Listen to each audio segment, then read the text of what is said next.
Sénégalais, Sénégalaises, Gambiens, mes chers compatriotes.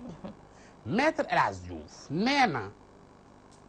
ki nga xam ni moom la ñu naan Adama Barrow du président Gambie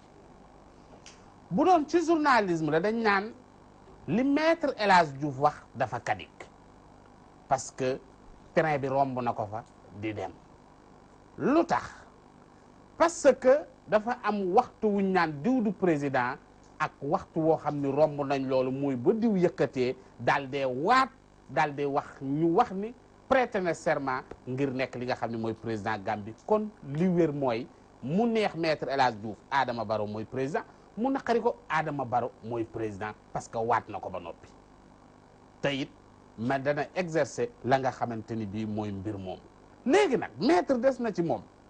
lan moo war a léegi fu mu toll nii mu yëkkati ay kàddu ba tey di wax jooju ñu ne wax jooy na ñu ne ko loo jooy mu ne dañ maa wax ma paase parce que Maître El Hadji Diouf li muy wax dëgg fa yàlla romb na te nag li nga xam ni moo ëpp solo mooy wax jooju sax dafa mel ni aw xas la wala saaga wu jëm ca ña nga xam ni ñoo votel ka nga xam ni mooy Adama Barrow gis nañ askanu Gambie génn nañ ci mbedd ma loolu wax dëgg fa yàlla wane nañ ca seen mbégte ak seen kontaante ca la nga xamante ni bii def nañ ko muy Adama Barrow ñëw ga nga xam ne moom la war a ñëw ci Gambie Maître El Hadji Diouf nag wax dëgg fa yàlla ñu gañe la nga nangu